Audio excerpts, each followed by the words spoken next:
और मैं आपको एक बात चुनौती के साथ कहना चाहता हूं कि जो लोग आज चेहरा दिखाई दे रहे हैं उसमें 90% वही चेहरा है जो यहां कभी चेयरमैन के रूप में काम कर चुके हैं, वाइस चेयरमैन के रूप में काम कर चुके हैं। 90% वो चेहरा हैं।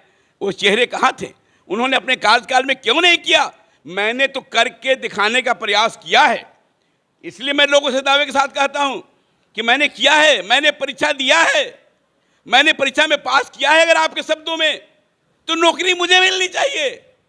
आप मुझे नौकरी दें ताकि मैं आपका नौकर बनकर इस नगर पंचायत के अध्यक्ष के दायित्व को मैंने व्यापार नहीं समझा।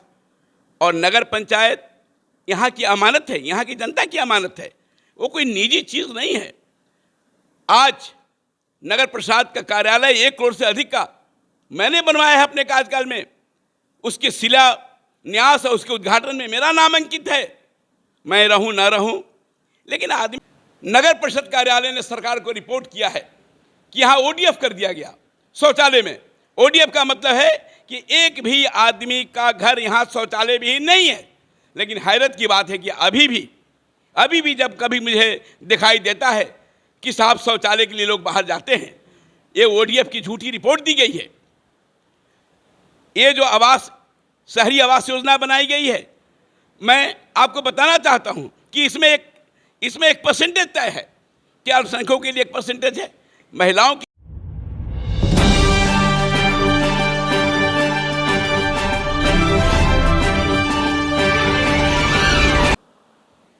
नमस्कार, मैं हूं इमरान खान और आप देख रहे हैं भारत नेपाल न्यूज़। आप सभी को पता है कि मैं बार बार जिक्र करता हूं, जहां भी जाता हूं, जिनका भी इंटरव्यू आप लोग देखते हैं उसमें मैं जिक्र करता हूं कि बिहार में नगर निकाय चुनाव हो रहे हैं और ख़ासकर 19 जिलाओं की हम बात करते हैं। बिहार में 19 जिलाओं में जो है नगर निकाय का चुनाव हो रहा है। बैरगनिया नगर, अगर सीतामढ़ी डिस्ट्रिक्ट में बैरगनिया आता है, बैरगनिया पहले नगर पंचायत हुआ करता था। अब जो कि सरकार के नए फैसले के बाद अब बैरगनिया नगर परिषद हो चुका है। इसी क्रम में बहुत सारे जो लोग हैं अपनी किस्मत आजमा रहे हैं। बैरगनिया नगर परिषद के सभापति के उम्मीदवारी को लेकर बहुत सारे जो लोग हैं चुनावी मैदान में। इसी क्रम में आज हम आपको लेकर आए हैं बैरगनिया में ही, जो कि 2012 से लेकर 2017 तक यहाँ के नगर पंचायत के चेयरमैन थे मोहम्मद बशीर अंसारी साहब। खुद यहाँ पर मौजूद हैं, उनकी धर्मपत्नी भी हैं यहाँ पे, इसमें आरा जी हैं जो खुद इस बार उम्मीदवार है। अगर वर्तमान की हम बात करें तो इन तमाम बैरगनिया के पूर्व में जाएंगे, वहाँ भी थोड़ी बातों पर चर्चा करेंगे, वहाँ के विकास पर चर्चा करेंगे। अब वर्तमान की हम बात करेंगे कि आने वाले वक्त में जब चुनावी मैदान में जब जा रही हैं तो किस तरह के मुद्दों को लेकर वो जा रही हैं और जनता का कौन ऐसे काम है। समस्याएं तो बहुत है। मेरे पति जो पहले 2012 से लेकर 17 तक जो काम किए हैं, तो वो वार्डों में मैं गई थी, लोगों ने बहुत उनके काम को बताया कि बहुत काम किए हैं। जो हमारे हस्बैंड ने जो काम किए हैं 2012 से लेकर 17 तक, उस काम को लोगों ने बहुत सराहा है और आप लोग का आशीर्वाद रहा तो मैं भी उनसे ज़्यादा करूँगी। बहुत सारी जो चीज़ें हैं वो कन्फ्यूजन है लोगों को, वो दूर कैसे होगा? और जब चुनावी मैदान में जा रहे हैं तो कौन कौन से मुद्दों को लेकर जा रहे हैं? देखिए, 2002 में नगर पंचायत बैरगनिया की स्थापना हुई। पहला चुनाव हुआ 2002 में और मैं 2012 में, जून 2012 में यहाँ के बैरगनिया नगरवासियों के प्यार, आशीर्वाद, उनके सहयोग और समर्थन से मुझे अध्यक्ष बनाया गया। मैं ये नहीं कहता कि जो पीछे के चेयरमैन थे उन्होंने कुछ नहीं किया, लेकिन इतना जरूर कहूँगा कि वो जो 10 वर्षों का कार्यकाल था उसमें जो कुछ होना चाहिए था वो नहीं हो पाया और मुझे उन बीते 10 सालों के काम की भरपाई करनी थी, अपने 5 साल के कार्यकाल में काम की भरपाई करनी थी। और मैं जिस सामाजिक राजनीतिक पृष्ठभूमि से आता हूँ, आप जानते हैं कि मेरे वालिद मोहतरम स्वर्गीय पीर मोहम्मद अंसारी सीतामढ़ी से विधायक हुआ करते थे। हमारी राजनीतिक पृष्ठभूमि रही है। तो मैं ये सोचा कि मैं, जो समाज ने हमको एक कुर्सी दिया है हमारे जैसे छोटे लोगों को, तो मैं उनके विश्वास पर खरा उतरूं। और मैं 5 वर्षों में काम किया और सिर्फ काम किया। काम के अलावा मैंने कोई दूसरा बात न सोचा, और मैं ये सोचा कि जो मुझे अवसर मिला है काम करने का, उसमें जितना हो सके मैंने सेवा किया। और मैं आपको बता दूं कि मैंने अभी चुनावी प्रक्रम में एक पंपलेट भी लोगों के बीच में वितरित किया है, और आप ये देख लें कि मैंने अपने इस पंपलेट में पीछे संक्षिप्त जो काम किए हैं उसका संक्षिप्त ब्यौरा दिए हैं। दूसरी बात कि हम कहने में नहीं, करने में विश्वास रखते हैं। मैंने लोगों को ये नहीं कहा था कि मैं ये करूँगा, और आज भी मैं नहीं कह रहा हूँ। हम वो बादल नहीं हैं जो गरजते हैं, हम काम करते हैं, कहने में नहीं करने में विश्वास रखते हैं। और मेरे दिल में एक अरमान है कि जो मैं 5 साल रहा, उसके बाद किसी तकनीकी कारणों से, किसी कारणों से मुझे कुर्सी नहीं मिली। इस बार सीधा जनता मालिकों को ये अधिकार मिला है कि वो किसी को अपना मुख्य पार्षद चुने, उप मुख्य पार्षद चुने, वार्ड पार्षद चुने। और मुझे अटूट विश्वास है कि मेरे टाइम में जो काम हुआ, जब यहाँ पर बिजली की व्यवस्था ठीक नहीं थी तो मैंने बैटरी चालित 200 सोलर लाइट लगाया। जब यहाँ पर थोड़ी सी विद्युत की व्यवस्था ठीक हुई तो लगभग 700 पोलों पर मैं एलईडी लाइट लगाया, सीसीटीवी कैमरा लगाया। और जब बरगनिया में बाहर को लोग उस समय मेरे काम करने के बाद आए तो बरगनिया की पहचान बदली। यहाँ के बरगनिया वासी गवाह हैं कि नगर पंचायत यहाँ पर बिल्कुल सिमटा हुआ था, करीब करीब कोई जानता भी नहीं था कि नगर पंचायत क्या होता है। मैं ये नहीं कहता कि पीछे के लोगों ने अपने अधिकार को नहीं जाना, लेकिन इतना मैं जरूर कहूँगा कि उन लोगों ने पूरा प्रयास नहीं किया, अपने अधिकार, अपने कर्तव्य की जानने की कोशिश नहीं की। मैं जब आया तो मैंने अपने अधिकार और समाज के प्रति, नगर के प्रति जो मेरा कर्तव्य है उसको भी मैंने जानने का कोशिश किया। और मैंने अपने पंपलेट में बताया है कि मैंने सीसीटीवी कैमरा लगाया, मैं अपने भारत के गौरव और अमर शहीद, राष्ट्रीय एकता अखंडता के प्रतीक सरदार वल्लभ भाई पटेल के नाम पर पटेल चौक पर सौंदर्यीकरण का काम मैंने करवाया। मैं बरगनिया के सीमाओं पर बाबा भीमराव अंबेडकर, सरदार पटेल, एपीजे कलाम, गांधी जी, इन सारे लोगों के नाम पर मैंने भारत द्वार भी लगवाया और द्वार भी बनवाया। मैंने नगर के प्रत्येक वार्डों में, आज मुझे खुशी होती है कि जब मैं फिर वोट मांगने के लिए उन वार्डों में जा रहा हूं तो मैं अपने नाम का जब शिलापट देख रहा हूं, इन 10 वर्षों के बाद भी वो शिलापट इस बात की गवाही दे रही है कि आदमी का काम क्या हुआ बोलता है, और मुझे आत्मबल मिलता है, आत्म खुशी होती है। और लोग मुझे याद दिलाते हैं कि चेयरमैन साहब ये काम आपके द्वारा किया हुआ है, और इसी से मेरी हौसला बढ़ रही है। मैंने कभी इस राजनीति को, इस नगर पंचायत के अध्यक्ष के दायित्व को मैंने व्यापार नहीं समझा। और नगर पंचायत यहाँ की अमानत है, यहाँ की जनता की अमानत है, वो कोई निजी चीज़ नहीं है। आज नगर प्रसाद का कार्यालय 1 करोड़ से अधिक का मैंने बनवाया है अपने कार्यकाल में, उसके शिलान्यास और उसके उद्घाटन में मेरा नाम अंकित है। मैं रहूं ना रहूं, लेकिन आदमी का काम किया हुआ यादगार होता है। सबसे बड़ी बात कि आज जो मैं लोगों में विश्वास ये किया कि मैंने कभी धार्मिक भावना से कोई बात नहीं सोचा।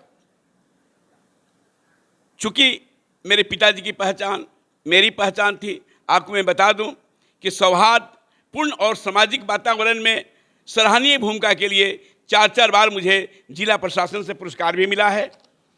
मैं काम कितना कराऊं, आज छठ घाट की स्वीकृति, उस समय मोतीलाल जी विधायक थे, उनके और हमारे प्रयास से आज भी जिला अभिकरण के कार्यालय में वो बात लिपिबद्ध है, वो रिकॉर्ड है मेरे पास कि हम दोनों के प्रस्ताव पर स्वीकृति मिली। और ये जानकर खुशी होगी कि वो प्रस्ताव की स्वीकृति का क्रियान्वयन भी हुआ। आज पटेल टोला में शिवालय मंदिर के नज़दीक पोखरा घाट बनाया गया। सब लोगों ने सराहा। संजोग से वो कार्य मेरे देखरेख में हुआ है। मनोहर बाबा मंदिर का भी पोखरा घाट निर्माण हुआ। जब छठ पूजा होता था, दुर्गा पूजा होती थी, मेरी ये जवाबदेही होती थी कि जब तक मैं छठ घाट का ठीक से सफाई नहीं कर लूँ, ताकि छठी माई को कहीं कोई तकलीफ नहीं हो, उनके मान सम्मान में मुँह से कोई कमी नहीं जाए। मेरे अंदर एक भावना रहती थी कि कहीं लोगों के दिमाग में ये ना आ जाए कि किसी अन्य संप्रदाय के लोग हैं। तो मेरी एक कोशिश रहती थी कि मैं लोगों का दिल जीतूँ। जब तक मैं पूरी तरह से सफाई से संतुष्ट नहीं हो जाता था, सजिया घाटे शुरू नहीं होता था, मैं बरस तक नहीं करता था। और आज लोग इस बात को सराह भी रहा है। लगभग 200 काम मैंने किया है। मैं इसका इतना विवरण अभी दूंगा आपको तो वो समय भी नहीं आएगा। एक मैं भी बता दूं आपको, 5100 प्रधानमंत्री शहरी आवास योजना की स्वीकृति मेरे समय में मिली। उस समय पहला लक्ष्य आया था 51 का, फिर बाद में आया, और मैंने 1 रुपया भी सबको मना कर रखा था कि बिल्कुल पारदर्शिता से, ट्रांसपेरेंसी से काम हो। आज जब मैं सुनने को मिल रहा है कि साहब उसमें अनियमितताएं बरती गई है, तो लोगों को समझना चाहिए कि पैसा सरकार का है, मिल रहा है गरीब लाभुक को, और बेवसी में उससे पैसा लिया जा रहा है और उसको बनाया जा रहा है। ये बंदरबाट अच्छा नहीं लगा। लेकिन ये सोचकर कि अगर मैं ये विरोध करता हूँ तो जो तत्कालीन जो पदासीन हैं वो हम पर इल्ज़ाम लगाएंगे कि मैं काम नहीं करने दे रहा हूँ। इसलिए मैं प्रशासन को सचेत करता रहा। आज मैं आपको बता दूं कि मुझे बताया गया है कि नल जल का टैक्स लिया जा रहा है। मैं ये पूछता हूं कैसा टैक्स? नल जल का ये कानून है कि जब लोगों के घर में सप्लाई पूरी हो जाए, आज कागज पर वो खाना पूर्ति कर ली गई है, लेकिन 50% मैं दावे के साथ कह सकता हूं कि लोगों के घर में जलापूर्ति का काम नहीं हो रहा है और उसके नाम पर जल करके वसूली की जा रही है। ये सारी बातें हैं, और अगर मुझे ये दायित्व मिला तो मैं यही कोशिश करूंगा कि साहब मैं बिल्कुल पारदर्शिता बरतूं, और जो लोग नहीं चाहते हैं कि ट्रांसपेरेंसी हो, पुराने बातों का में सुधार हो, वो सारे तत्व मेरा विरोध कर रहे हैं। लेकिन हंसी इस बात पर आती है कि तथाकथित नेता जो उसमें संलिप्त हैं वो विरोध कर रहे हैं और जनता हमारे साथ है। मेरा हौसला बुलंद हो रहा है। पद मिले ना मिले, फिर भी मैं यहाँ की जनता का आभारी रहूँगा। तो कुछ हमारे प्रत्याशी लोग मेरे ही बातों को छीनकर और इस बात को वो कहने लगे कि छोटी नलियों को बड़ी नलियों में मिलाएंगे। उनको ये भी पता नहीं है कि ये सिस्टम क्या है।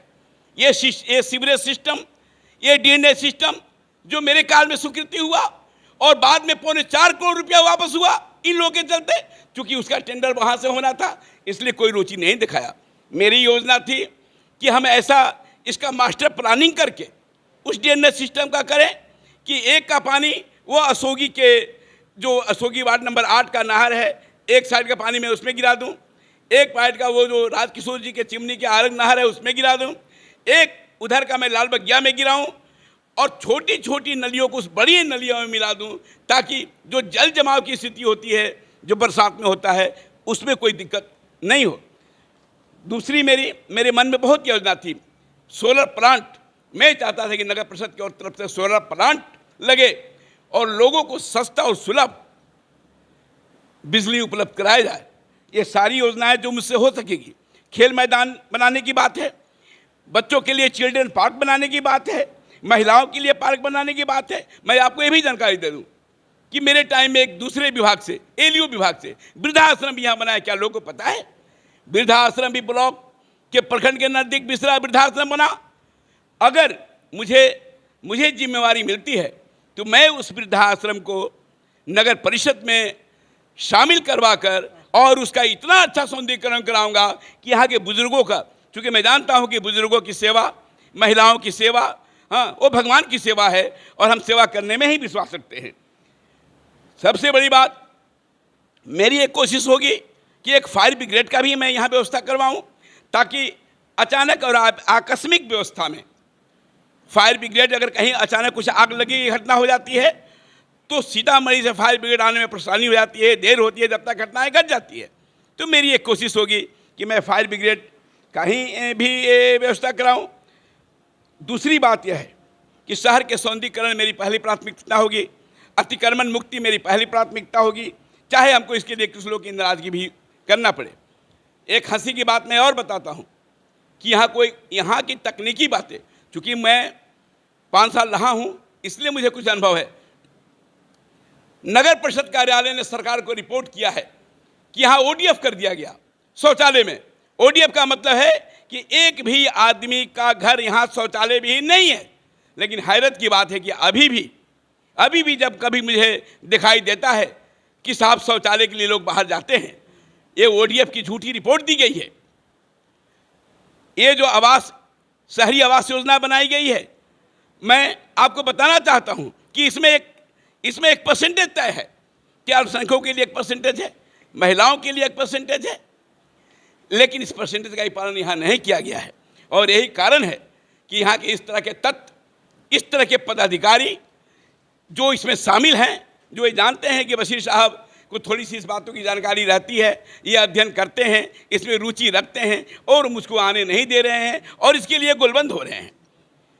गोलबंद होने का मुद्दा मुझ पर सांप्रदायिक तो हो ही नहीं सकता है, क्योंकि मैं अनेकता में एकता में विश्वास रखता हूँ और मैं ये सोचता हूँ कि मैं पहले इंसान हूँ तब हिंदू या मुसलमान हूँ, और मैं जब यहाँ की जवाबदेह जिम्मेवारी होगी तो मेरे लिए सभी धर्मों के लोग बराबर हैं। और मैंने ये साबित किया है। अगर मैं कब्रिस्तान के घेराबंदी की बात करूँगा तो मैं आपको विश्वास दिलाता हूँ कि मैं 6 महीने के अंदर यहाँ सौदागृह भी बनाऊँगा, ताकि बरसात में पानी में जो अर्थी जाती है, जो लोग की मृत्यु हो जाती है, वो लाल बगिया घाट पर, बागमती घाट पर जाते हैं और जब बरसात होने लगते हैं तो उनका पार्थिव शरीर अजला रह जाता है। मैं सौदागृह भी बनाऊंगा। आपको मैं ये भी जानकारी दे दूं कि बस अड्डा का भी चिट्ठी आया हुआ है, लेकिन ये लोग जमीन आज तक खोज के नहीं दे सके, जबकि यहाँ सैकड़ों एकड़ में, या यूँ कहिए कि पर्याप्त मात्रा में ज़मीन है। तो बस अड्डा भी मेरा यहाँ एक पहली प्राथमिकता होगी कि बस अड्डा का निर्माण होगा। मैं पार्किंग की व्यवस्था करूँगा, खाली ज़मीनों का उपयोग करने का मैं प्रयास करूँगा।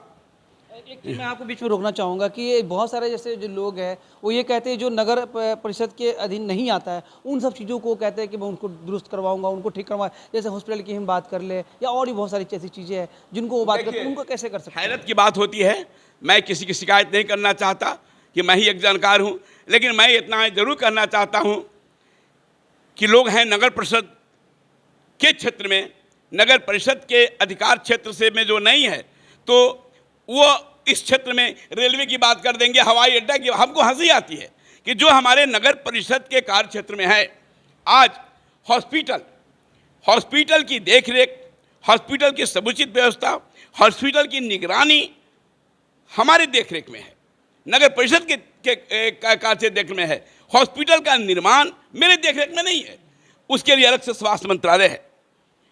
शिक्षा की देखरेख की जवाबदेही यहाँ की नगर अध्यक्ष की है, कार्यपालक पदाधिकारी की है, लेकिन स्कूल की स्थापना की जवाबदेही शिक्षा विभाग की है।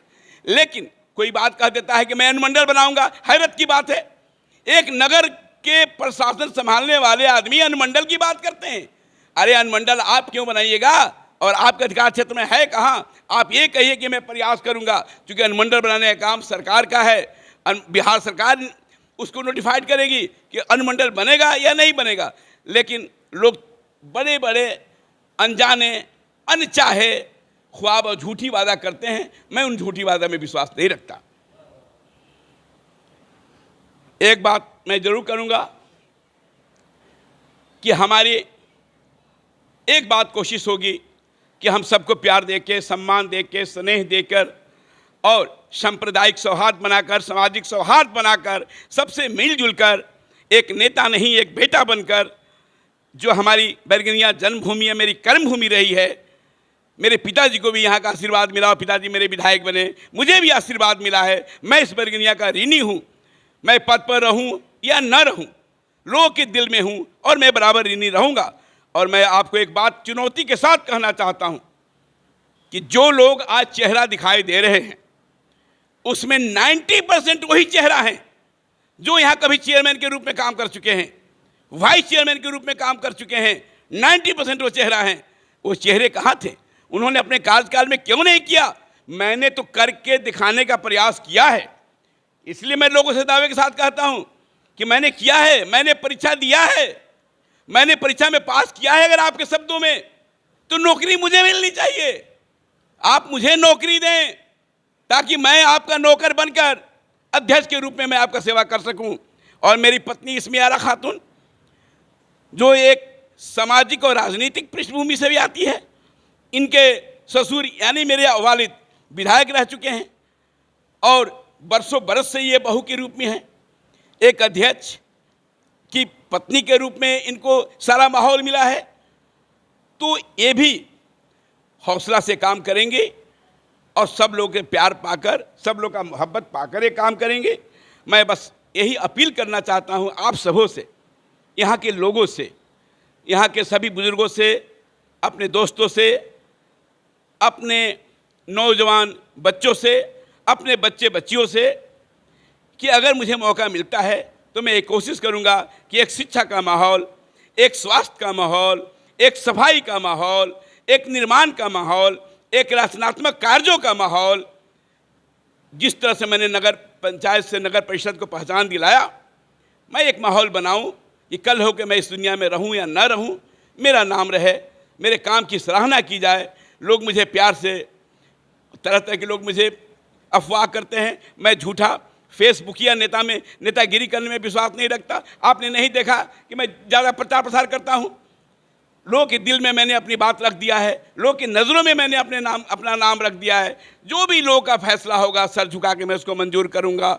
और कल भी मैं यहाँ की आवाम के साथ था, यहाँ नगरवासियों के साथ था, आज भी हैं। हम पद पर रहें न रहें, फिर भी रहेंगे। इसलिए मेरी अपील है कि एक बार मेरे पत्नी इस्मिया आरा खातून को वो मुख्य पार्षद के रूप में अपना आशीर्वाद और प्यार दें, ताकि जो अधूरा काम है, जो मेरा अधूरा सपना है, उसको मैं पूरा कर सकूं।